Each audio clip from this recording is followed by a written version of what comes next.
श्री सच्चिदानंद सद्गुरु साईनाथ महाराज की जय। सद्गुरु श्री साईनाथुनि శరత్ బాబూజీకి జై। శ్రీ సాయి సచ్చరిత 33వ అధ్యాయం। ఇప్పుడు సాధు సజ్జనులకు వందనం చేస్తున్నాను। వారి కృపావలోకనం పాతక పర్వతాలను దహించి తక్షణం కలిమలాన్ని క్షాళనం చేస్తుంది। అట్టివారి ఉపకారాల రాశి జన్మజన్మలకు తీరదు। వారి మామూలు మాటలు హితోపదేశాల వలె పరమ శాశ్వతమైన సుఖాలను కలుగచేస్తాయి। వారి మనస్సులో ఇది నాది, అది ఇతరులది అన్న భావం ఉండదు। ప్రాపంచిక భేదభావాల ఆలోచనలు వారి మనస్సులో కలగవు। గత అధ్యాయంలో గురువు యొక్క విశిష్టతను గూర్చి సంక్షిప్తంగా నిరూపించబడింది। ఇప్పుడు ఈ అధ్యాయంలో శ్రోతలు విభూతి యొక్క మహిమను వినండి। సాయిబాబా దక్షిణను అడిగి మరీ పుచ్చుకొని పేదలకు దీనులకు ధర్మం చేసి మిగిలిన డబ్బుతో కర్రపుల్లలను కొని రాసిపోసి ఉంచేవారు। ఎండు కర్రలను తమ ఎదుట దునిలో వ్రేల్చేవారు। దానిలో అమితంగా వచ్చే బూడిదను భక్తులకు విభూతిగా ఇచ్చేవారు। భక్తులు షిరిడీ నుండి తమ ఇళ్లకు మరలి వెళ్లే సమయాన బాబా వద్ద సెలవు తీసుకునేటప్పుడు వారికి బాబా విభూతిని ఇవ్వటం పరిపాటి। ఇది భక్తులందరికీ తెలుసు। అంతేకాదు, బాబా విభూతిని పట్టుకురండి అని అంటే ఇప్పుడు బాబా అనుమతి అయ్యింది అని తలచి సంతోషంగా మరలి వెళ్ళిపోయేవారు। అట్లే వారు షిరిడిలో ఉన్నంత వరకు ఉదయం, మధ్యాహ్నం, సాయంకాలం విభూతిని ఇవ్వకుండా ఎవరినీ రిక్తహస్తాలతో పంపేవారు కాదు। ఇది ప్రతిరోజు జరిగే కార్యక్రమం। అయితే ఆ విభూతి యొక్క లక్షణమేమిటి? నిత్యము మసీదులో అవిరామంగా దుని ఎందుకు? రోజూ విభూతినివ్వటం అనే ఈ కార్యక్రమం ఎందుకు? బాబా ఉద్దేశం ఏమిటి? వారి సూచన ఏమిటి అంటే విశ్వంలోని సకల దృశ్యాలు బూడిద వంటివని నిశ్చయంగా తెలుసుకోవాలి అని। ఈ శరీరం కూడా పంచభూతాల కాష్టం, భోగాలను అనుభవించటానికి మిగిలి ఉంటుంది। భోగాలు ముగిసిపోగానే నిశ్చేష్టగా పడిపోయి ఇది వట్టి బూడిద అని స్పష్టమవుతుంది। మీది నాది కూడా ఇదే స్థితి। ఇది మీ స్మృతిలోని ఉండాలని, అహర్నిశలు నాకు కూడా ఇది తెలిసి ఉండాలని విభూతిని ఇస్తాను। అఖిల విశ్వం మాయ యొక్క ప్రదర్శనం, బ్రహ్మ మాత్రమే సత్యం, బ్రహ్మాండం అసత్యం। ఈ నిజానికి విభూతి గుర్తు। దీనిని బాగా తెలుసుకోవాలి। ఇక్కడ ఎవరికీ ఎవరూ లేరు। భార్యాబిడ్డలు, మామ అల్లుడు అని ఎవరూ లేరు। నగ్నంగా వచ్చాం, నగ్నంగానే వెళ్ళిపోతాం। దీనిని విభూతి గుర్తుకు తెస్తుంది। ఈ విభూతిని అద్దుకుంటే ఆదివ్యాధి బాధలు తొలగిపోతాయి। కానీ ఈ విభూతి యొక్క నిగూఢమైన తత్వార్థం వివేకంతో కూడిన పూర్ణ వైరాగ్యం। ఇవ్వగలిగినంత దక్షిణను ఇచ్చి ప్రాపంచిక వ్యవహారాల యందు వైరాగ్యాన్ని సాధించిన తరువాత మెల్లమెల్లగా నివృత్తి యొక్క వైరాగ్య లక్షణాలు మనకు అర్థమవుతాయి।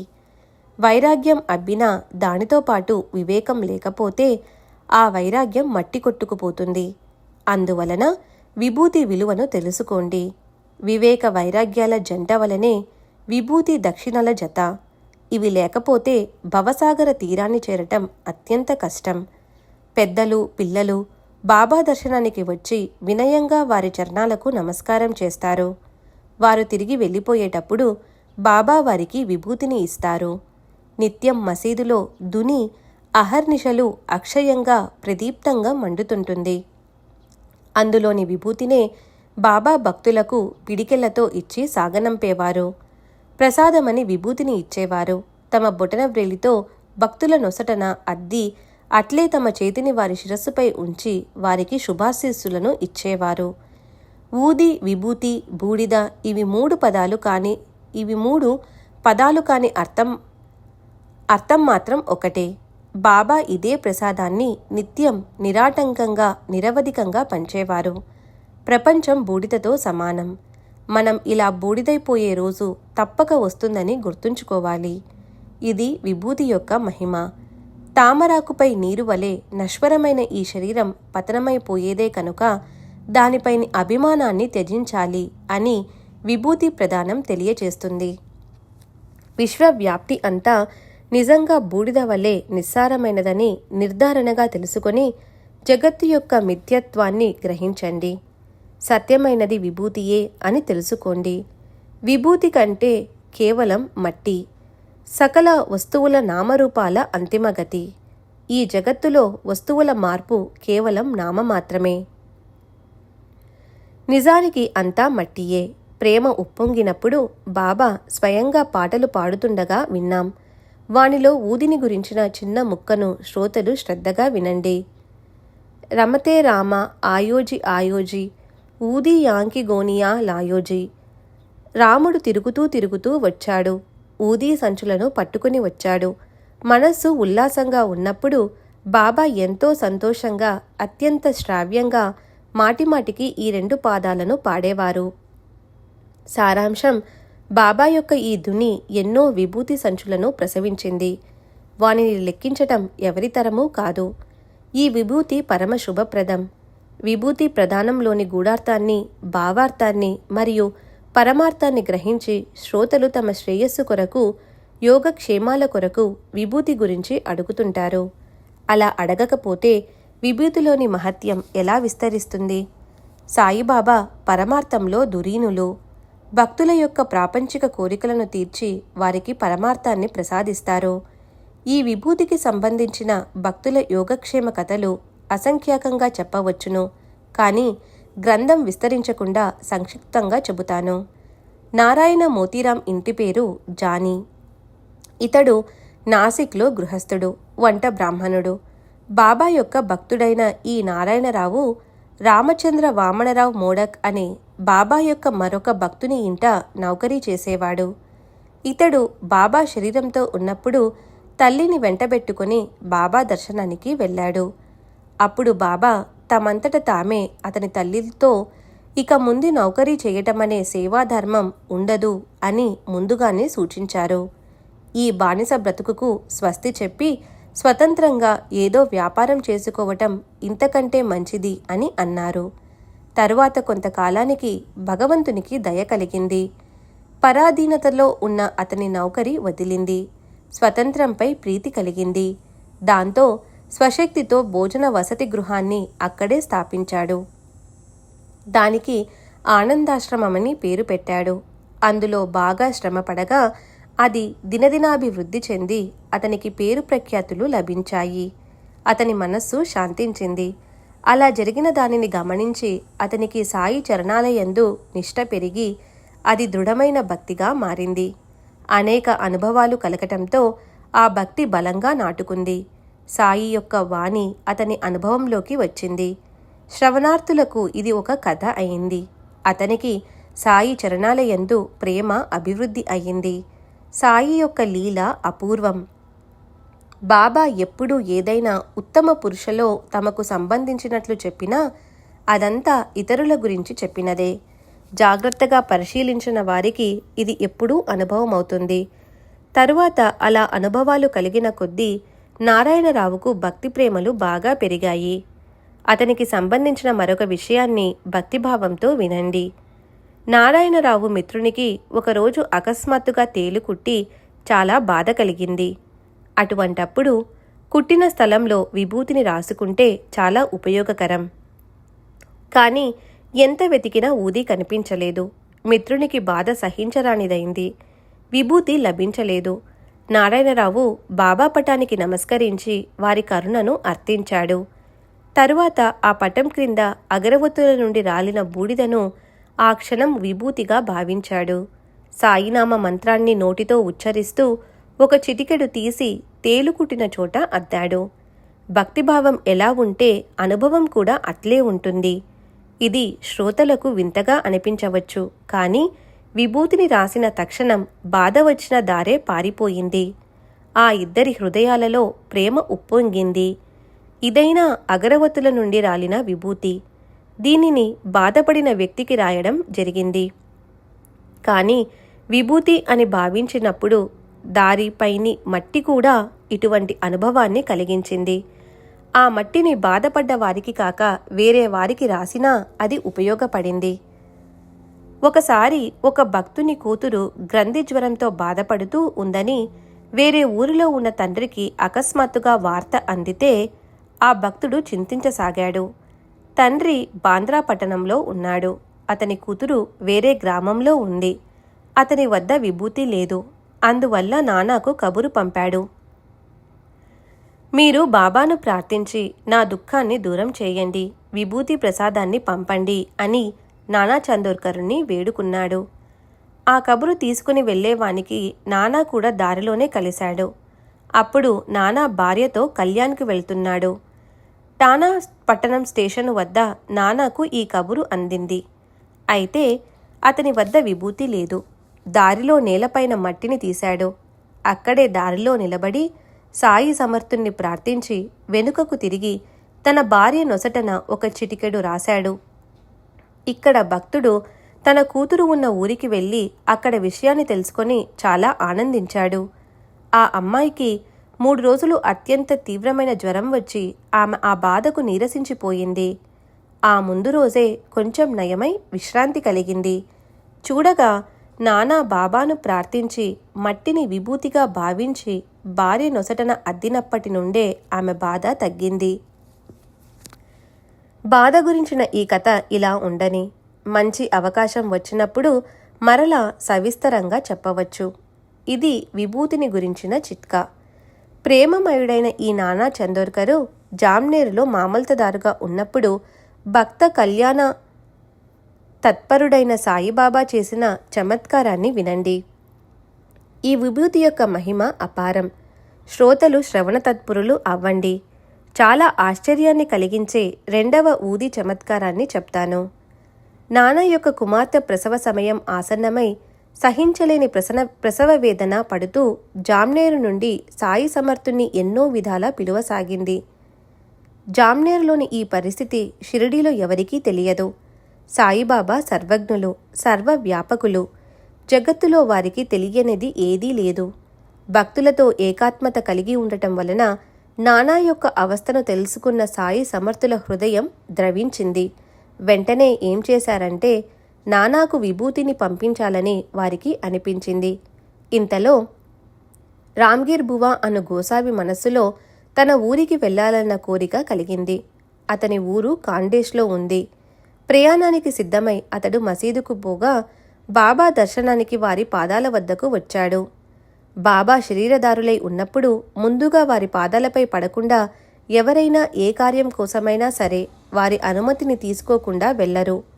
వివాహం గాని, ఉపనయనం గాని, విధి విధానాలతో చేసే ఏ శుభకార్యం గాని, ఏ సంకల్పం గాని బాబా యొక్క సమ్మతి అవసరం. వారి సంపూర్ణ అనుమతి వారి ఆశీర్వాదం. వారి విభూతి ప్రసాదం లేకపోతే ఏ కార్యమైనా నిర్విఘ్నంగా జరగదని అందరి దృఢ విశ్వాసం. ఊరిలోని ఈ పద్ధతిని అనుసరించి రామ్గీర్ వచ్చి బాబా పాదాలకు వందనం చేసి బయలుదేరటానికి వారి అనుమతిని కోరాడు.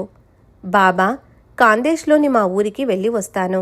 ఊదీని, ఆశీర్వాదాన్ని, బయలుదేరటానికి అనుమతిని ఈ దాసునికి ఇవ్వండి అని అడిగాడు.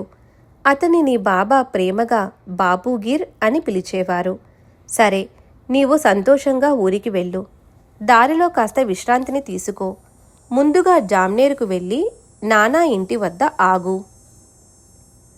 వారి సమాచారాలను తెలుసుకొని నీవు ముందుకు సాగిపో అని చెప్పారు. మాధవరావు దేశ్పాండేతో, శ్యామా, ఈ గోసావి వెంట నానాకు పంపటానికి అట్కరు రాసిన ఆరతిని కాగితంపై రాసి ఇవ్వు అని చెప్పారు.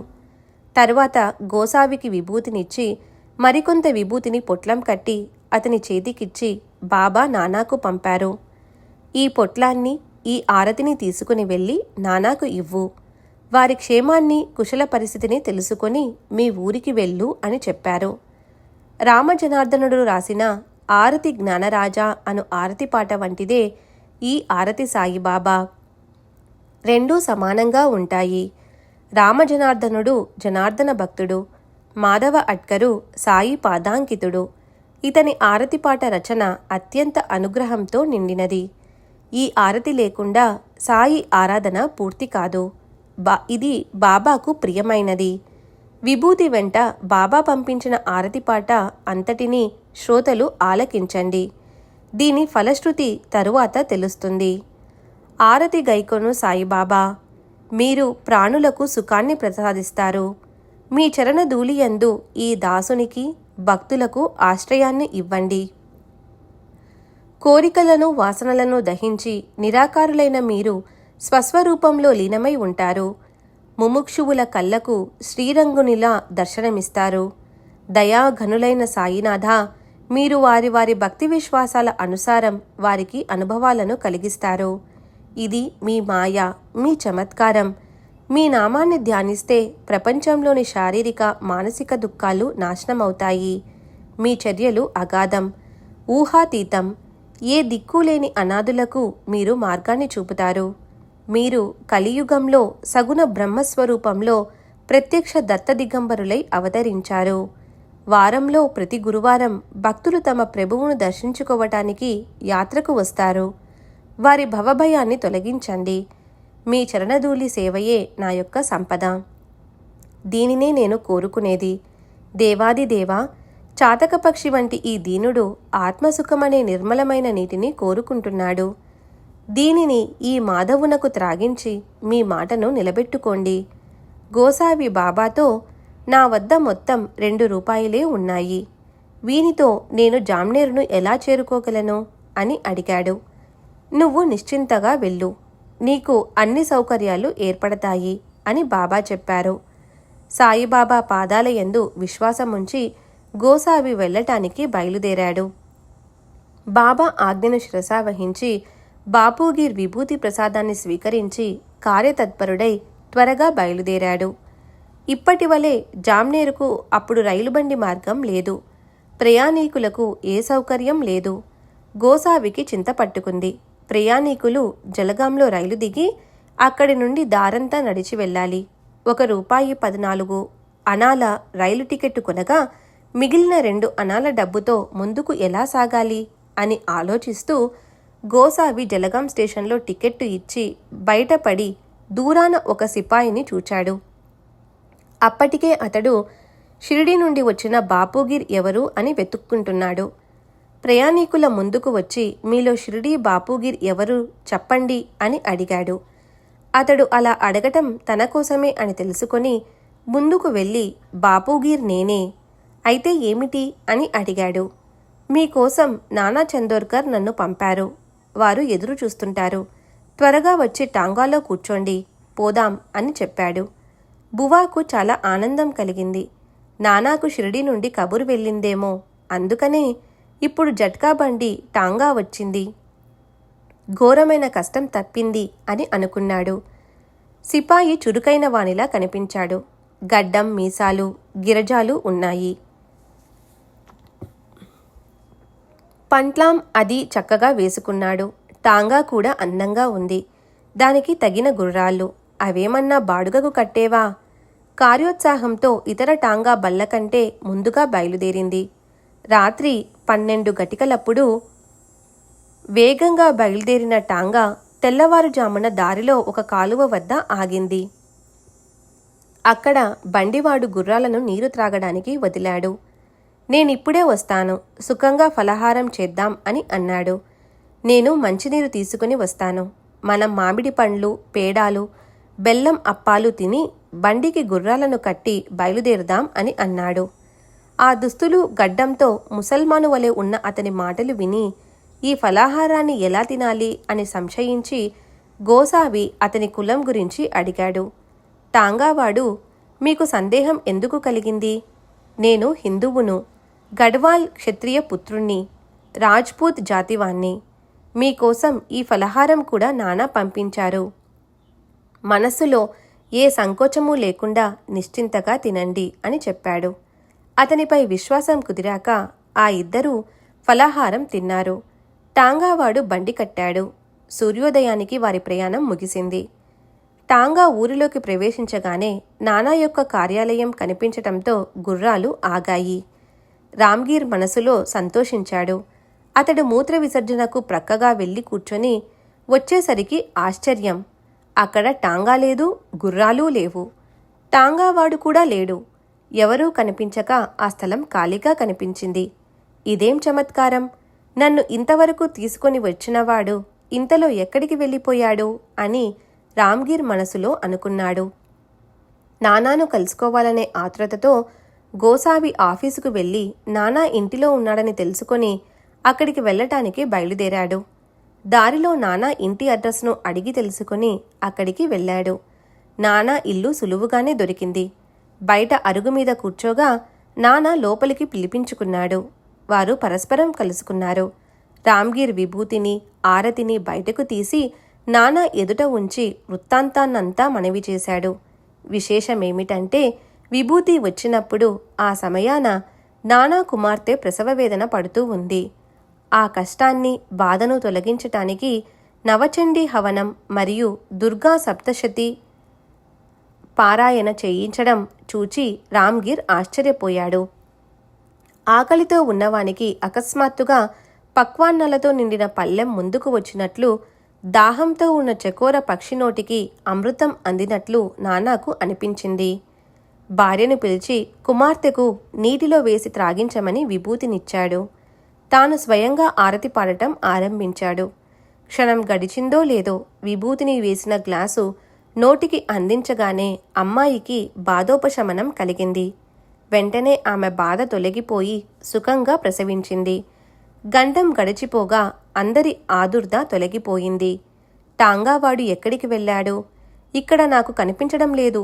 మీరు పంపిన ఆ టాంగా ఎక్కడా అని రామ్గీర్ నానాను అడిగాడు. ఎక్కడి టాంగా? నేనేం పంపలేదే. అసలు నీవు వస్తున్నట్లు ఇక్కడ ఎవరికీ తెలియదు. నేను టాంగా ఎందుకు పంపుతాను అని నానా చెప్పాడు. అప్పుడు గోసావి కథనంతా విపులంగా చెప్పగా బాబా యొక్క భక్తవాత్సల్యాన్ని గని నానాకు ఆశ్చర్యం కలిగింది. ఎక్కడి టాంగా, ఎక్కడి సిపాయి? నటించేది నటింపచేసేది సాయిమాతయే. వారు భక్తులపైని ప్రేమతో కష్ట సమయంలో పరిగెత్తుకుంటూ వస్తారు. ఇప్పుడు ముందుకు సాగి మునుపటి కథను చెప్పుకుందాం. కొంతకాలానికి బాబా నిర్వాణం చెందారు. క్రీస్తు శకం 1918 సంవత్సరం విజయదశమి దసరా పండుగ రోజు మంచి శుభదినమని తలచి తమ శరీరాన్ని దరార్పణ చేశారు. అలా వారు సమాధి చెందారు. దీనికి ముందే బాబా శరీరంతో ఉండగానే నారాయణరావు 2 సార్లు బాబా దర్శనం చేసుకున్నాడు. బాబా సమాధి చెంది 3 ఏళ్లు గడిచాక నారాయణరావుకు బాబాను దర్శించుకోవాలని బలవత్తరమైన కోరిక కలిగింది. కానీ సరైన అవకాశం లభించక నిరుత్సాహపడ్డాడు. బాబా సమాధి చెందిన 1 సంవత్సరానికి నారాయణరావు వ్యాధితో బాధపడ్డాడు. ఔషధోపచారాలన్నీ అయ్యాయి. కానీ చేసిన ప్రయత్నాలేవీ ఫలించలేదు. వ్యాధితో కృషిస్తూ ఉన్నా అతడు అహర్నిశలు బాబా ధ్యానమే చేసేవాడు. గురుదేవులకు మరణమెక్కడిది? వారు నారాయణునకు దర్శనమిచ్చారు. ఒక రాత్రి అతనికి స్వప్నం వచ్చింది. సాయిబాబా ఒక సొరంగం నుండి నారాయణరావు వద్దకు వచ్చి అతనికి ధైర్యాన్నిచ్చారు. నీవు మనస్సులో ఏ చింతా పెట్టుకోకు. రేపటి నుండి బాధ తగ్గిపోతుంది. 1 వారం గడిచేసరికి నీవు స్వయంగా లేచి కూర్చుంటావు అని చెప్పారు. అట్లే 8 రోజులు గడవగానే అతనికి బాబా వచనం అక్షరం అక్షరం అనుభవంలోకి వచ్చింది. నారాయణరావు లేచి కూర్చున్నాడు. మనసులో చాలా సంతోషించాడు. అలా కొంతకాలం గడిచాక అతడు షిరిడీకి బాబా సమాధి దర్శనానికి వచ్చినప్పుడు తన ఈ అనుభవాన్ని చెప్పాడు. సాయిబాబా శరీరధారులై ఉన్నప్పుడు బ్రతికి ఉన్నట్లు, సమాధి చెందాక మరణించినట్లా? సాయి జనన మరణాలకు అతీతులు. వారు ఎల్లప్పుడూ స్థిర చరాలలో నిగూఢంగా ఉంటారు. కట్టెలో అగ్ని గుప్తంగా ఉంటుంది, కానీ పైకి కనిపించదు. ఘర్షణ ప్రయోగంతో ప్రదీప్తమవుతుంది. అట్లే సాయి కూడా భక్తుల కోసం ప్రకటమవుతారు. వారిని ఒకసారి ప్రేమగా చూస్తే జీవితాంతం వారికి అంకితమైపోతారు. వారు కేవలం అనన్య ప్రేమను ఆశిస్తారు. ప్రేమగా పిలిస్తే వెంటనే ఓ అని పలుకుతారు. వారికి ఒక ప్రదేశం గాని ఒక సమయం గాని అవసరం లేదు. ఎల్లవేళలా సిద్ధంగా ఉంటారు. వారి చాతుర్యాన్ని ఎప్పుడు ఎలా చూపుతారో వారి లీల అర్థం కాదు. వారు కల్పించిన పరిస్థితిలో మనస్సులో అనేక రకాల కుతర్కాలు, సందేహాలు కలుగుతాయి. అప్పుడు వారి చరణాలయందు దృష్టి నిలిపితే ధ్యాన ధారణలు కుదురుతాయి. ఇలా మనస్సు ఏకాగ్రమైనప్పుడు సాయిపై ధ్యానం చక్కగా జరుగుతుంది. దీనిని సాయియే చేయించుకుంటారు. ఏ కార్యమైనా నిర్విఘ్నంగా జరిగిపోతుంది. ప్రాపంచిక వ్యవహారాలను విడిచిపెట్టాల్సిన అవసరం లేదు. ఏ అలవాటైనా దానికదే వదిలిపోతుంది. ఇలా మనసును అభ్యాసంలో ఉంచితే ఏ పనైనా సునాయాసంగా జరుగుతుంది. కర్మ భూమిపైకి వచ్చిన శరీరం కర్మలను తప్పనిసరిగా చేయాల్సిందే. భార్యాబిడ్డలను, ధనాన్ని, గృహాలను యథేచ్ఛగా సేకరించుకోవచ్చు. జరుగనున్న దానిని అట్లే జరిగిపోనివ్వండి. సద్గురువును ధ్యానించడమే మన అభీష్టంగా ఉంటే సంకల్ప వికల్పాలు నశించిపోతాయి. సంచిత కర్మ మరియు అరిష్టాలు కూడా తొలగిపోతాయి. భక్తుల భావాలను గమనించి సాయి మహానుభావులు భక్తులకు అనేక అనుభవాలను కలుగజేసి భక్తి వైభవాన్ని పెంచుతారు. తాము కోరిన రూపాన్ని పొంది తమకు ఇష్టం వచ్చిన చోట ప్రకటమవుతారు. భక్తుల క్షేమం కొరకు ఎక్కడెక్కడైనా తిరుగుతారు. అయితే భక్తిభావం ఆవశ్యకం. ఈ విషయంలోని మరొక కథను శ్రోతలు శ్రద్ధగా వినండి. ఇది సత్పురుషులు అహోరాత్రులు తమ భక్తుల కొరకు ఏ విధంగా శ్రమిస్తారో తెలుస్తుంది. మీ చెవుల తలుపులను తీసి మీ హృదయ మందిరాన్ని తెరిచి ఈ కథను వాని లోపలికి ప్రవేశించనీయండి. ఇది భవభయ కష్టాలను తొలగిస్తుంది. జర్మనీయుల ప్రసిద్ధ యుద్ధ సమయంలో శత్రువులతో పోరాడటానికి సైన్యాన్ని సిద్ధపరచవలసిన అవసరం ఏర్పడింది. భారతదేశంలోని పట్టణాలలో నలువైపులా సిపాయిలను నియమించేవారు. క్రీస్తు శకం 1917 సంవత్సరంలో ఒక భక్తునికి సమయం వచ్చింది. ఠాణా జిల్లాలో నియమింపబడే అవకాశం లభించి ఒక వింత సంఘటన జరిగింది. ఆ భక్తుని పేరు అప్పాసాహెబ్ కులకర్ణి. అతనికి సాయి చరణాల యందు భక్తి కుదిరింది. ఇది సాయి యొక్క ప్రభావమే. వారి లీల అగాధం. ఎన్నో ఏళ్ల క్రితం అతనికి బాలాసాహెబ్ బాటే వద్ద నుండి బాబా చిత్రపటం ఒకటి లభించింది. అతడు ఆ పటాన్ని పూజలో ఉంచాడు. నిత్యం నియమంగా కాయ, వాచ, మనసులతో ఆ పటానికి గంధాక్షతలతోనూ పుష్పాలతోనూ పూజించి నైవేద్యాన్ని సమర్పించేవాడు. ఎప్పుడు కర్మభోగాలు ముగిసిపోతాయి, ఎప్పుడు సాయి యొక్క ప్రత్యక్ష దర్శనయోగం కలుగుతుంది, ఎప్పుడు తన మనసులోని కోరిక తీరుతుందని అప్పా చింతించసాగాడు. సాయిబాబా యొక్క చిత్రపట దర్శనం కూడా వారి ప్రత్యక్ష దర్శన సమానం. పరిపూర్ణ భక్తిభావముంటే తగిన సమయంలో ఇది అనుభవమవుతుంది. కేవలం పటం యొక్క దర్శనం బాబా యొక్క ప్రత్యక్ష దర్శనంతో సమానమని తెలియచేసే వాస్తవికత నిరూపణను శ్రోతలు శ్రద్ధగా వినండి. ఒకసారి నవయుగ తుకారాం అని పిలువబడే హరిదాసు ముంబైపుర నివాసి అయిన బాలాబువ సుతార్ బాబా దర్శనానికి షిరిడీ వెళ్ళాడు. అదే అతడు ప్రథమంగా బాబాను కలుసుకోవటం. అంతకు పూర్వం ఎప్పుడూ కలుసుకోలేదు. అతడు బాబా పరస్పరం చూచుకోగానే సాయి అతనితో 4 ఏళ్ల నుండి ఇతడు నాకు పరిచయం అని స్పష్టంగా చెప్పారు. బాబా ఇలా ఎందుకు అంటున్నారా అని బాలాబువ ఆశ్చర్యపోయాడు. బాబా షిరిడీ వదిలి వెళ్ళింది లేదు. నేను కూడా వారిని ఇవ్వాలే కళ్ళతో చూశాను. మరి వీరికి నేను 4 ఏళ్ల క్రితమే ఎలా పరిచయం అని ఆలోచించగా 4 ఏళ్ల క్రితం ఒకసారి తాను బాబా పటానికి నమస్కరించటం బువాకు గుర్తుకు వచ్చింది. బాబా మాటలలోని సత్యం వెంటనే అర్థమైంది. సత్పురుషుల వ్యాపకత్వాన్ని, వారి భక్తి వాత్సల్యాన్ని చూడండి. నేను కేవలం వారి పటానికి నమస్కరించాను. ప్రత్యక్షంగా వారిని ఈరోజే చూచాను. నన్ను బాబా గుర్తించుకున్నారు. కానీ నేను వారిని ఎప్పుడో మరచిపోయాను. నేను మరచిపోయానని అనటం కూడా సరియైనది కాదు. బాబా మాటల అర్థం నాకు వెంటనే తెలియలేదు. పటానికి నమస్కరించడం ద్వారా నేను వారికి పరిచయం అయ్యానని వారు అన్నది నేను తెలుసుకోలేకపోయాను. బాబాకు నేను తెలుసు, కానీ నాకా విషయం తెలియదు. సత్పురుషులు గుర్తుకు తెచ్చి తెలియచేస్తేనే దేనినైనా తెలుసుకుంటాము. నిర్మలమైన అద్దంలోనో లేక నిర్మలమైన నీటిలోనో సూర్యుణ్ణి లేదా చంద్రబింబం యొక్క ప్రతిబింబాన్ని చూస్తాం. అదేవిధంగా పటం కూడా ఒక ప్రతిబింబమే, శుద్ధ స్వరూపం యొక్క ప్రతీక. అందువలన సత్పురుషుల చిత్రపట దర్శనం వారి యొక్క ప్రత్యక్ష దర్శన సమానం. సర్వాన్ని దర్శించే సత్పురుషులు దీనినే బోధిస్తారు. ఇప్పుడు పూర్వపు కథానుసంధానాన్ని వినటానికి శ్రోతలు సావధానంగా ఉండండి. అప్ప ఠానా పట్టణ వాస్తవ్యుడు. భివండిలో పని ఉండటం వలన 8 రోజులలో తిరిగి వస్తానని చెప్పి బయటపడ్డాడు. 2 రోజులు గడిచాక ఒక అపూర్వ సంఘటన జరిగింది. ఠానాలోని అతని ఇంటి ముంగిటకు ఒక ఫకీరు వచ్చాడు. అతనిని చూడగానే అందరికీ అతడు సాయియే అని అనిపించింది. అతని రూపురేఖలన్నీ నఖశిఖ పర్యంతం పూర్తిగా పటంలోని బాబా వలనే ఉన్నాయి. అప్ప భార్యాబిడ్డలు ఫకీరును చూచి అందరూ ఆశ్చర్యపోయారు. బాబాయే వచ్చారా అనిపించింది. పూర్వం వారెవరూ బాబాను ప్రత్యక్షంగా చూచి ఉండలేదు. కాని అచ్చుపటంలో వలనే ఉండటం వలన వీరే సాయిబాబా అని తెలుసుకొని జిజ్ఞాసతో మీరు షిరిడీ సాయిబాబాయేనా అని ఫకీరును ప్రశ్నించారు. ఫకీరు చెప్పిన దానిని శ్రోతలు శ్రద్ధగా వినండి. నిజంగా నేను స్వయం సాయిని కాను, కాని వారి ఆజ్ఞను పాలించే వారి దాసుణ్ణి. వారి ఆజ్ఞానుసారం మీ కుటుంబ క్షేమ సమాచారాలను తెలుసుకోవటానికి వచ్చాను అని చెప్పి దక్షిణను కోరగా గృహిణి వెంటనే 1 రూపాయిని సంభావనగా ఇచ్చింది.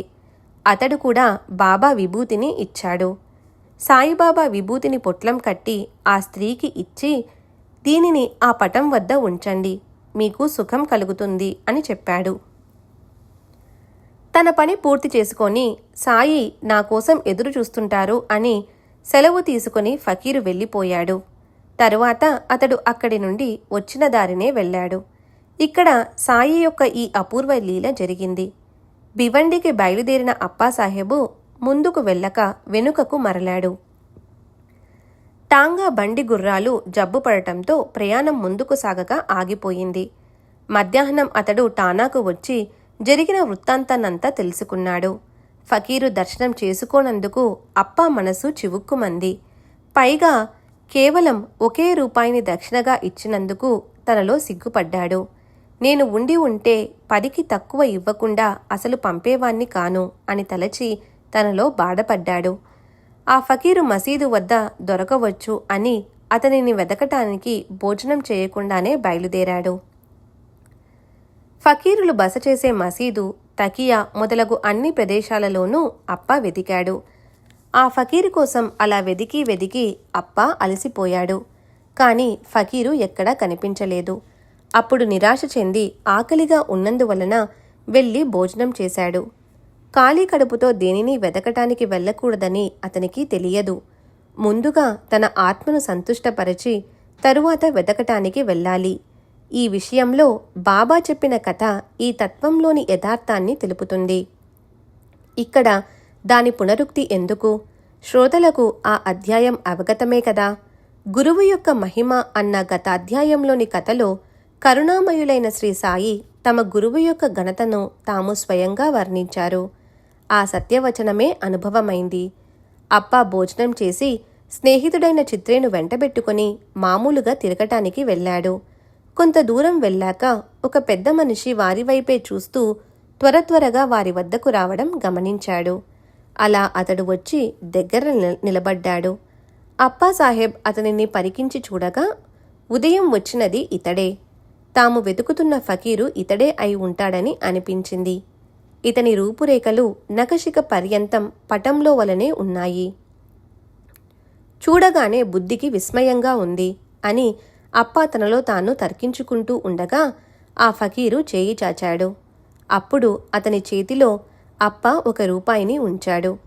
ఫకీరు మరలా అడగగా మరొకటి, ఆ పైన 3వ రూపాయిని ఇచ్చాక కూడా ఫకీరు మరలా అడగగా అప్పాకు విచిత్రంగా అనిపించింది. అప్ప చిత్రే వద్ద ఉన్న 3 రూపాయలను అడిగి తీసుకొని ఇచ్చాడు. అయినా అతడు అడగటం ఆపలేదు. ఇంటికి వస్తే ఇంకా ఇస్తానని అప్ప అతనితో చెప్పగా అతడు సరే అన్నాడు. ముగ్గురు ఇంటికి తిరిగి వచ్చారు. ఇంటికి రాగానే అప్ప మరో 3 రూపాయలను ఫకీరుకు ఇచ్చాడు. అలా మొత్తం 9 అయినా ఫకీరు తృప్తి చెందలేదు. మరలా ఇంకా దక్షిణను అడగగా అప్ప వెంటనే ఈ 10 రూపాయల నోటు మాత్రం మిగిలి ఉంది, చిల్లర రూపాయలన్నీ అయిపోయాయి, వేరే ఏదీ లేదు అని అనగా ఫకీరు ఆ నోటి ఇచ్చేయరాదు అని అన్నాడు. అప్ప అలాగే ఇచ్చేశాడు. నోటు చేతికి అందగానే ఫకీరు 9 రూపాయలను ఇచ్చేసి వచ్చిన దారినే అతి వేగంగా వెళ్ళిపోయాడు. ఈ కథాసారాన్ని గమనిస్తే భక్తులు సంకల్పించిన దానిని సంపూర్ణంగా చేయించుకోవటం సాయి యొక్క వ్రతం అని తెలుస్తుంది. శ్రోతల శ్రవణోత్సుకతను గమనించగా ఈ విషయానికి సంబంధించిన మరొక వృత్తాంతం సరిగ్గా ఇప్పుడు గుర్తుకు వచ్చింది. ఇక వినండి. దహను అన్న ఊరిలో హరిబావు కర్ణిక్ అన్న పేరుతో సాయి చరణాల యందు అనన్యమైన భక్తిభావం గల భక్తుడు ఉండేవాడు. క్రీస్తు శకం 1917 సంవత్సరం పవిత్రమైన గురుపౌర్ణమని ఎర్నుకొని షిరిడీ యాత్రకు వచ్చాడు. అతని చిన్న కథను చెప్తాను. బాబా పూజ యథావిధిగా ముగిశాక వస్త్రాలను దక్షిణను సమర్పించి బాబా ఆజ్ఞను తీసుకుని క్రిందకు దిగుతుండగా అతనికి ఆలోచన కలిగింది.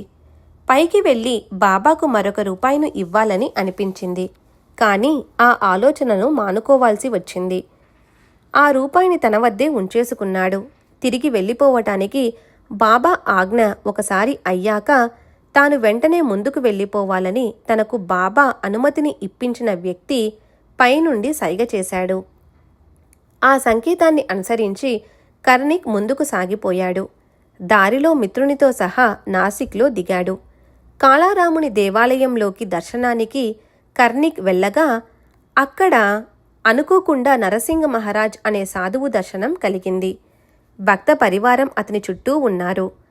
ఆ మహారాజు అకస్మాత్తుగా లేచి కర్ణిక్ యొక్క చేతి మణికట్టును పట్టుకొని నా రూపాయిని ఇవ్వు అని అడిగాడు. కర్ణిక్ తనలో ఆశ్చర్యపోయాడు. కాని ఎంతో ఆనందంగా రూపాయిని ఇచ్చాడు. తాను ఇవ్వదలచిన రూపాయిని సాయియే అలా స్వీకరించారని భావించాడు. సాయి స్వీకరించడం కూడా నిజం కాదు. తనకసలు మనసులో గుర్తు లేకున్నా బలవంతంగా అడిగి మరీ తీసుకోవటం జరిగింది. మనసు సంకల్ప వికల్పాత్మకం. అనేక ఆలోచనా తరంగాలు ఒకటిపైన మరొకటి లేస్తుంటాయి. మొదట ఒకటి అనుకుంటే వెంటనే మరో ఆలోచన వస్తుంది. మొదట వచ్చిన ఆలోచన భావన మంచిదై ఉండాలి. దానినే అలా పోషిస్తే అది శుభప్రదం. దానినే చక్కగా అనుసంధానం నిధిధ్యాసన చేయాలి. దానిని మరచిపోకూడదు. అన్న మాటను నిలుపుకోవటానికి ప్రయత్నం చేయాలి. అప్పాసాహెబు అన్న మాటను తరువాత మర్చిపోయేవాడే. కానీ బాబా అతని కోరికను తీర్చి భక్తి యొక్క విశేషాన్ని చూపించారు. ఫకీరు వద్ద 10 రూపాయల నోటుతో పాటు మొత్తం 19 రూపాయలుండగా అతడు అప్పాకు 9 రూపాయలను మాత్రమే ఎందుకు ఇచ్చాడు? అంటే అప్పాకు 10 రూపాయల కంటే తక్కువ అవ్వకుండా ఇవ్వాలని ఉండినది. బాబా చేతిస్పర్శ కలిగిన ఆ 9 బంగారు నాణెముల హారం నవవిధ భక్తి ప్రేమలను భక్తులకు గుర్తు చేయటం బాబా మార్గం. బాబా తమ శరీరాన్ని విసర్జించే సమయంలో వారు స్వయంగా 9 రూపాయలను దానంగా ఇచ్చిన కథను వింటే వారి అభినవ దాన వైఖరి అర్థమవుతుంది. అప్పా భార్య కాయ వాచ మనస ఒకే రూపాయిని ఇవ్వగా ఫకీరు సంతృప్తిగా స్వీకరించాడు. మరలా అడగలేదు. కాని తన భార్య ఇచ్చినది తక్కువ అని అప్పా మనసుకు తోచింది. నేనైతే ఫకీరుకు 10 ఇచ్చేవాణ్ణి అని అనుకున్నాడు.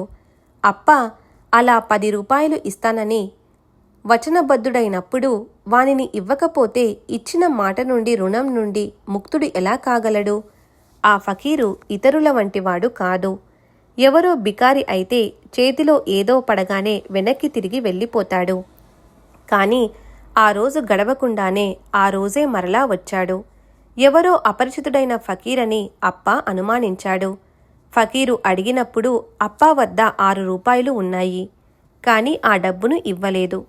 అప్పాపై ప్రేమ లేకపోతే బాబా ఫకీరు వేషంలో ఎందుకు వస్తారు? దక్షిణ అనే మిష లేకపోతే ఈ కథ రసవత్తరంగా ఉంటుందా?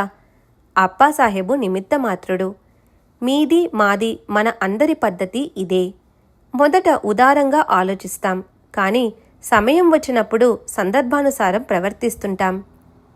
మనమంతా వాగ్దాన తత్పరులం. దానం చేసేటప్పుడు అనేక సందేహాలతో ప్రాణం క్రింద మీద అవుతుంది.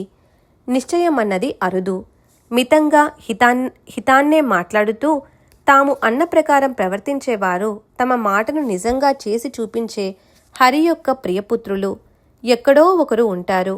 అనన్యమైన భక్తిభావంతో ఉండే భక్తులు ఐహికమైనవి కానీ లేక ఆముష్మికమైనవి కానీ కోరికలను కోరుకుంటే సాయి సమర్థులు వానిని తీర్చుతారు. అప్పాసాహెబు మంచి తెలివిగలవాడు, ఆంగ్ల విద్య విశారదుడు.